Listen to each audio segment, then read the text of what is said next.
सोनपुर गांव की सुबह हमेशा की तरह शांत और खूबसूरत थी। चारों ओर हरे भरे खेत लहरा रहे थे। पक्षियों की मधुर चहचहाहट, मंदिर की घंटियों की आवाज और खेतों की ओर जाते किसानों की चहल पहल पूरे गांव में एक नई सुबह का एहसास करा रही थी। गांव के किनारे बने एक छोटे से घर में श्याम अपनी पत्नी राधा, बेटी अंजलि और जय के साथ सादगी भरा लेकिन खुशहाल जीवन जी रहा था। श्याम एक पढ़ा लिखा, ईमानदार और मेहनती युवक था। शहर की एक निजी कंपनी में उसकी अच्छी नौकरी थी। हर महीने मिलने वाली तनख्वाह से परिवार की सभी जरूरतें आसानी से पूरी हो जाती थी। बच्चों की पढ़ाई अच्छे स्कूल में चल रही थी। राधा पूरे घर को प्यार और अपनापन से संभालती थी। छोटा सा परिवार अपनी दुनिया में खुश था और भविष्य के कई सुंदर सपने देख रहा था। लेकिन समय हमेशा एक जैसा नहीं रहता। एक दिन अचानक कंपनी को भारी आर्थिक नुकसान हुआ। कुछ ही दिनों बाद कंपनी ने हमेशा के लिए अपने दरवाजे बंद कर दिए। सैकड़ों कर्मचारियों के साथ श्याम की नौकरी भी चली गई। एक ही पल में उसकी वर्षों की मेहनत और भविष्य की सारी योजनाएं बिखर गई। श्याम ने हार नहीं मानी। वो रोज सुबह नई उम्मीद लेकर शहर के अलग अलग दफ्तरों में नौकरी की तलाश करता। घंटों लाइन में खड़ा रहता, आवेदन देता, लोगों से मिलता, लेकिन हर जगह उसे सिर्फ निराशा ही हाथ लगी। कई सप्ताह बीत गए मगर कोई काम नहीं मिला। आखिरकार मजबूरी में उसे अपने परिवार के साथ वापस सोनपुर लौटना पड़ा। शुरुआत के कुछ महीने बचाए हुए पैसों से किसी तरह गुजर गए, लेकिन धीरे धीरे सारी जमा पूंजी खत्म होने लगी। बच्चों की स्कूल फीस भरना मुश्किल हो गया, घर का राशन कम होता गया और भविष्य की चिंता हर दिन बढ़ने लगी। मजबूरी में श्याम ने अपने पिता की निशानी छोटा सा खेत गिरवी रख दिया। उसके मन में उम्मीद थी कि जल्द ही कोई नौकरी मिल जाएगी और वो खेत वापस छुड़ा लेगा। लेकिन किस्मत की परीक्षा अभी खत्म नहीं हुई थी। कुछ ही महीनों बाद घर का खर्च चलाने के लिए उसे अपनी सबसे प्यारी मोटरसाइकिल भी बेचनी पड़ी। उस दिन उसे ऐसा लगा जैसे उसकी आखिरी उम्मीद भी उससे दूर चली गई हो। चिंता मत कीजिए श्याम जी, भगवान देर करते हैं लेकिन अंधेर नहीं करते। मैं तुम्हें और बच्चों को खुशियां देने का वादा करके लाया था। आज 2 वक्त की रोटी भी नहीं दे पा रहा हूँ। की तरफ हम आपके साथ हैं। जब तक परिवार साथ है कोई भी मुश्किल बड़ी नहीं होती। बिगड़ते चले गए। एक दिन ऐसा आया जब रसोई के सभी डिब्बे खाली हो चुके थे। न आटा बचा था, न चावल, न दाल और न ही तेल। राधा एक एक डिब्बा खोलकर देखती रही। उसकी आंखें नम थी, लेकिन उसने अपने दर्द को बच्चों से छिपा लिया। उसी समय स्कूल से अंजलि और जय घर लौटे।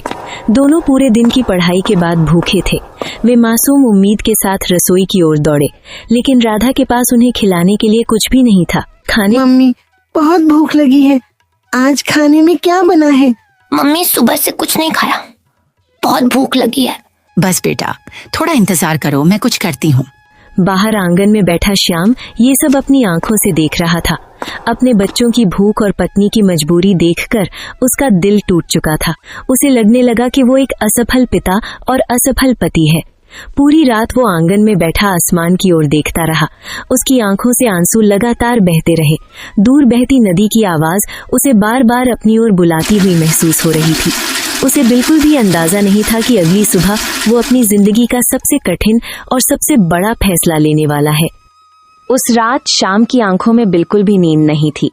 घर के एक कोने में अंजलि और जय भूखे पेट सोए हुए थे।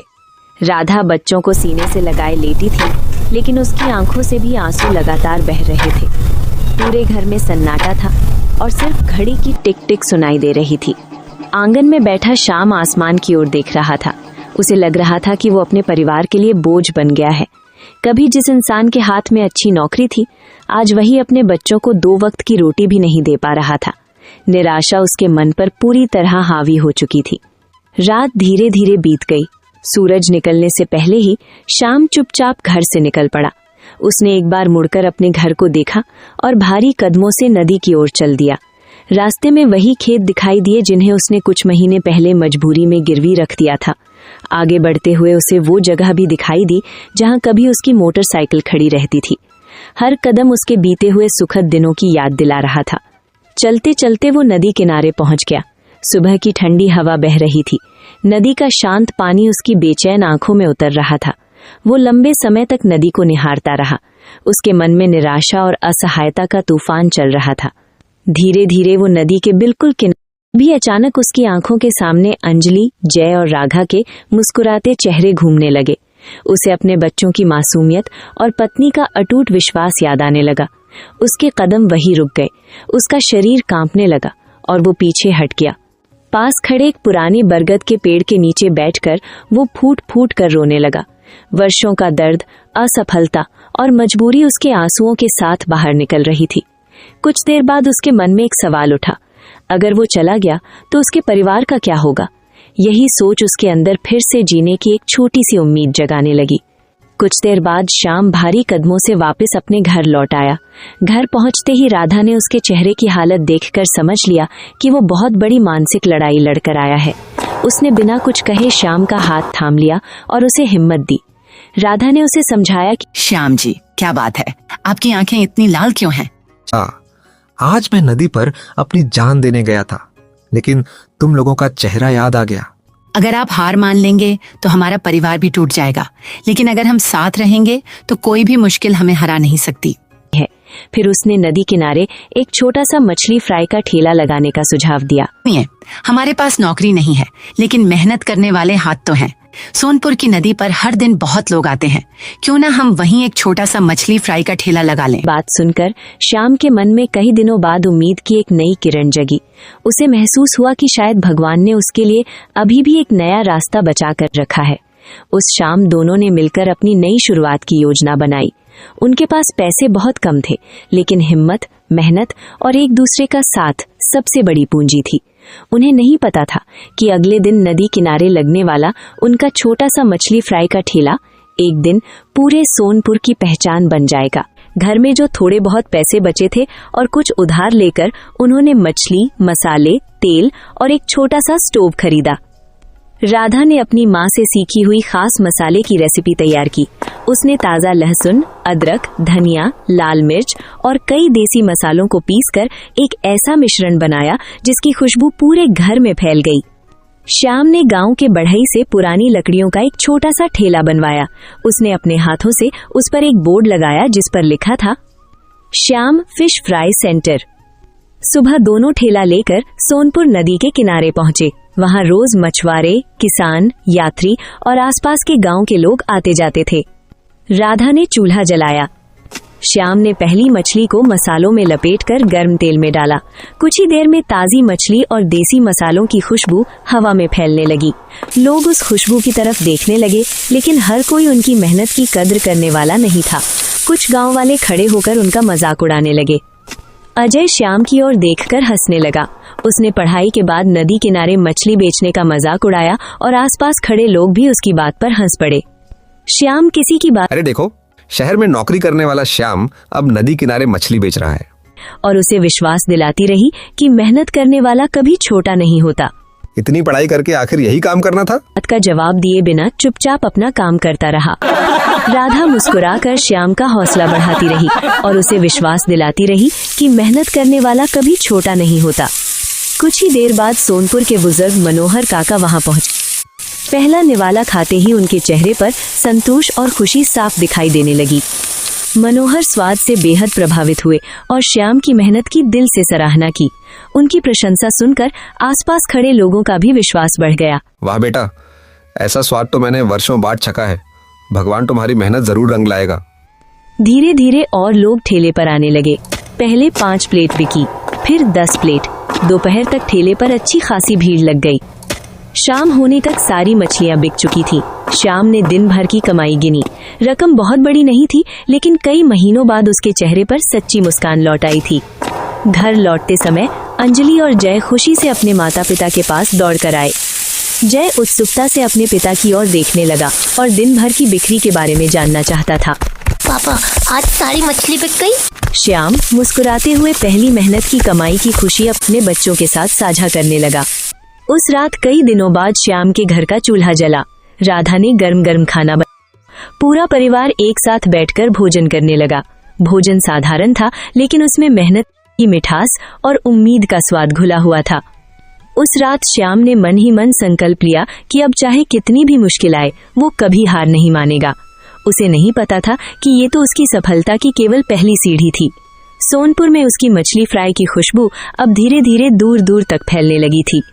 श्याम की मछली फ्राई पूरे इलाके में मशहूर होने लगी, लेकिन सफलता के साथ नई चुनौतियां भी सामने आईं। समय अब सोनपुर नदी किनारे लगने वाला श्याम फिश फ्राई सेंटर लोगों की पहली पसंद बन चुका था। हर सुबह श्याम और राधा सूरज निकलने से पहले उठ जाते। श्याम ताजी मछलियां खरीद कर लाता, जबकि राधा अपने हाथों से वही खास देसी मसाला तैयार करती, जिसकी खुशबू दूर से ही लोगों को ठेले तक खींच लाती थी। अंजलि और जय भी अब अपने माता पिता की मेहनत समझने लगे थे। स्कूल जाने से पहले दोनों ठेले की सफाई में हाथ बटाते और शाम को पढ़ाई पूरी करने के बाद हिसाब किताब लिखने में मदद करते। धीरे धीरे सोनपुर ही नहीं बल्कि आसपास के गांव मोहनपुर, हरिपुर और शिवनगर से भी लोग श्याम की मछली फ्राई खाने आने लगे। शनिवार और रविवार को ठेले के सामने लंबी कतार लग जाती। जो लोग कभी श्याम का मजाक उड़ाते थे, अब वही लोग उसके स्वाद और मेहनत की तारीफ करने लगे। लेकिन हर सफलता अपने साथ नई चुनौतियां भी लेकर आती है। ग्राहकों की भीड़ इतनी बढ़ने लगी कि श्याम और राधा दोनों के लिए अकेले सब संभालना मुश्किल हो गया। इसी बीच एक दिन गांव की युवती जिया वहां पहुंची। वो अपने मोबाइल से गांव के अच्छे कामों और प्रेरणादायक कहानियों के वीडियो बनाकर सोशल मीडिया पर साझा करती थी। उसने लोगों की भीड़ देखी और उत्सुकता से श्याम के संघर्ष के बारे में जानना चाहा। पहले श्याम थोड़ा झिझका, लेकिन राधा ने पूरे संघर्ष की कहानी शांत भाव से सुना दी। जिया की आंखें नम हो गईं। उसने पूरी कहानी का वीडियो बनाया और सोशल मीडिया पर साझा कर दिया। श्याम भैया, आपकी कहानी बहुत लोगों को हिम्मत देगी। अगर मेरी कहानी से किसी टूटे हुए इंसान को उम्मीद मिल जाए तो यही मेरी सबसे बड़ी कमाई होगी। कुछ ही दिनों में वो वीडियो हजारों लोगों तक पहुंच गया। अब लोग केवल मछली फ्राई खाने नहीं बल्कि श्याम से मिलने और उसकी प्रेरणादायक कहानी सुनने भी आने लगे। दिन ब दिन ग्राहकों की संख्या बढ़ती गई। अब ठेले पर जगह कम पड़ने लगी थी। एक शाम पूरे दिन का हिसाब करते समय श्याम और राधा ने महसूस किया कि अब उनके छोटे से ठेले को बड़ा करने का समय आ गया है। दोनों ने ये निर्णय लिया कि वे बिना किसी जल्दबाजी के केवल अपनी मेहनत की कमाई से ही आगे बढ़ेंगे। श्याम जी, लगता है अब हमारा छोटा सा ठेला बड़ा करने का समय आ गया है। हाँ राधा, लेकिन इस बार कोई जल्दबाजी नहीं करेंगे। मेहनत से जो कमाया है उसी से आगे बढ़ेंगे। नदी किनारे एक छोटी सी दुकान किराए पर ले ली। ठेले की जगह अब टीन की छत वाला साफ सुथरा भोजनालय पर बड़े अक्षरों में लिखा था, Radha Shyam fish fry house. उद्घाटन के दिन पूरे सोनपुर में खुशी का माहौल था। मनोहर काका ने नारियल फोड़कर दुकान की शुरुआत कराई। गांव के लोग तालियां बजा रहे थे। राधा की आंखों में खुशी के आंसू थे। श्याम दुकान के दरवाजे पर खड़ा होकर भगवान का धन्यवाद कर रहा था। उसे याद आया कि यही वो नदी थी जहां एक दिन वो अपनी जिंदगी समाप्त करने आया था। आज उसी नदी के किनारे उसकी मेहनत ने उसे नहीं पहचाना। श्याम ने सबसे पहले अपने गिरवी रखे खेत वापस छुड़ाए, फिर अपने माता पिता की याद में खेत के किनारे एक छोटा सा मंदिर बनवाया। उसने नई मोटरसाइकिल खरीदी, लेकिन इस बार उसके मन में जरा भी घमंड नहीं था। उसे हर पल अपने संघर्ष के दिन याद रहते थे। राधा आज भी पहले की तरह रसोई संभालती थी। वही देसी मसाला आज भी अपने हाथों से तैयार करती थी, क्योंकि पूरे ढाबे की पहचान उसी स्वाद और उसके प्रेम से जुड़ी हुई थी। अंजलि ने मेहनत से पढ़ाई पूरी की और अपने सपनों की ओर आगे बढ़ने लगी। जय भी पढ़ाई के साथ साथ समय मिलने पर ढाबे में अपने पिता का हाथ बटाता था। उसने बचपन से ही सीख लिया था कि मेहनत करने में कभी शर्म नहीं करनी चाहिए। श्याम ने अपने ढाबे में गांव के कई बेरोजगार युवाओं को काम दिया। उसने हमेशा उन लोगों का साथ दिया जिन्हें कहीं भी रोजगार नहीं मिल रहा था। एक दिन वही अजय, जिसने कभी श्याम का मजाक उड़ाया था, ढाबे पर आया। उसके चेहरे पर पछतावा साफ दिखाई दे रहा था। अजय, श्याम, मैंने तुम्हारा बहुत मजाक उड़ाया था, मुझे माफ कर दो। धीरे धीरे अजय, बीती बातों को भूल जाओ। जिंदगी हमें दूसरों को गिराना नहीं बल्कि उठाना सिखाती है। कुछ दिनों बाद श्याम ने अपने ढाबे का और विस्तार किया। उसने गांव के 5 बेरोजगार युवाओं को स्थायी काम पर रख लिया। अब उन परिवारों के घरों में भी खुशियां लौट आईं और नियमित रूप से चूल्हा जलने लगा। पूरे सोनपुर में श्याम की मेहनत और ईमानदारी की मिसाल दी जाने लगी। लोग अपने बच्चों को उसकी कहानी सुनाकर मेहनत का महत्व समझाने लगे। एक शाम ढाबा बंद होने के बाद पूरा परिवार उसी नदी किनारे पहुंचा जहां कभी श्याम निराश होकर अपनी जिंदगी समाप्त करने आया था। आज वही जगह उसके संघर्ष, हिम्मत और नई शुरुआत की सबसे खूबसूरत याद बन चुकी थी। नदी के किनारे खड़े होकर पूरा परिवार बीते दिनों को याद कर रहा था। सभी के चेहरों पर संतोष, गर्व और खुशी साफ दिखाई दे रही थी। सूरज धीरे धीरे नदी के उस पार डूब रहा था। नदी की ठंडी हवा पूरे वातावरण में सुकून घोल रही थी। एक ओर शांत बहती नदी, दूसरी ओर Radha Shyam fish fry house. Radha, याद है श्याम जी, यहीं से हमारी नई जिंदगी शुरू हुई थी। हाँ राधा, उस दिन अगर तुम मेरा हौसला न देती तो मैं आज यह खुशी कभी नहीं देख पाता। पापा, हमें आप पर गर्व है। और पापा, मैं बड़ा होकर आपके जैसा मेहनती इंसान बनूंगा।